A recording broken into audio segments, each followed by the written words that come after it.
It was 1972 and Australia had voted for change, and women were on the agenda. The Whitlam government appointed the world's first advisor on women's affairs. Her name, Elizabeth Reed. Would you describe yourself as a women's liberationist? If you could tell me what you meant by it. Well, I mean, you disagree with marriage, and as I understand it, you only just tolerate children. Oh, on the contrary, I don't disagree with marriage and I love children. Despite the government's progressive program, Elizabeth Reed had her work cut out for her, particularly with the mostly male media. The headlines didn't even match up to the text on many of the articles.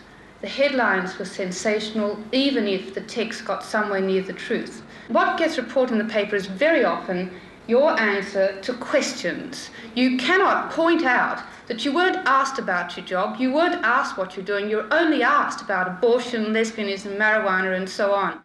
She also voiced her frustrations at a UN conference. We women will no longer tolerate paternalism. 1975 was the UN-designated International Women's Year, and Australia was still without a national women's football side. Hong Kong hosted an international tournament with an unofficial team representing Australia. Almost all of the players came from the St George Budapest club in Sydney. 3 years later, an official national women's football team was selected. It was October 1978 and the women were heading to a tournament in Taiwan. They barely rated a mention. There was just this photo in the Sydney Morning Herald the day after the team departed Sydney. To be honest, it was hard to get any sport in the papers unless it was the four-legged kind. You see, Ming was the thing in those days, and there had to be space for ads. Does your wife wish you owned a Volvo? If you spend half your life fighting your way in and out of tight spots, chances are, sooner or later, you're going to make a miscalculation. And apparently, if women weren't busy reverse parking, they were consumed by the world of Jackie O. The Daily Telegraph did better than the Herald. Here is an article about the Australian women's side losing their Commonwealth funding ahead of the tournament. The Republic of China footed the bill.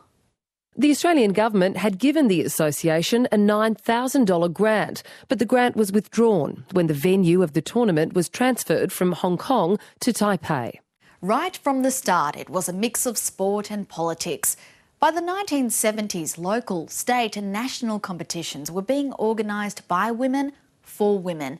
Several Women's World Cup and regional tournaments were organised by the Federation of Independent European Female Football. The 1971 World Cup final in Mexico had 110,000 spectators. And where was FIFA? Well, the boys' club at Football HQ was busy ignoring the women until 1988, when they decided to hold a women's invitation tournament in China. It was dubbed a pilot World Cup because apparently they weren't really playing until FIFA noticed them.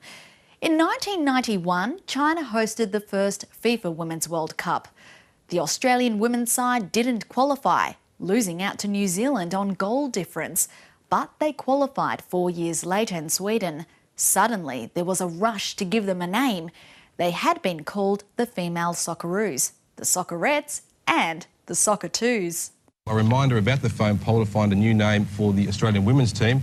There are the nominated names on your screen, the telephone numbers next to them, and that's how you vote. And we'll announce the winning name next week on our coverage of the grand final. Fortunately, the Matildas won the popularity contest. 4 years later, the Matildas were being celebrated in households all over the country. There were great expectations for the Matildas at the Sydney 2000 Olympics.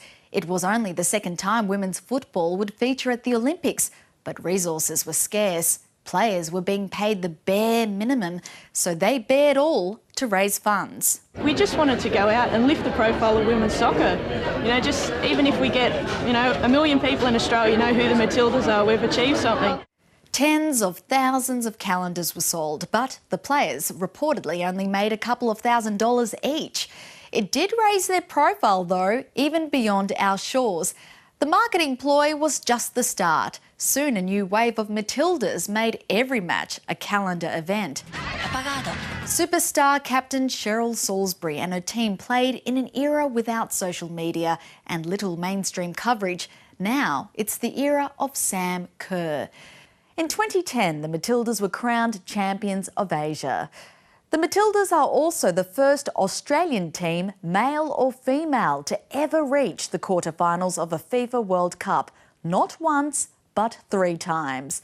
With their growing popularity, the team, once known as the male Socceroos, have flipped the story. Legend has it, younger fans now refer to the men's team as the male Matildas.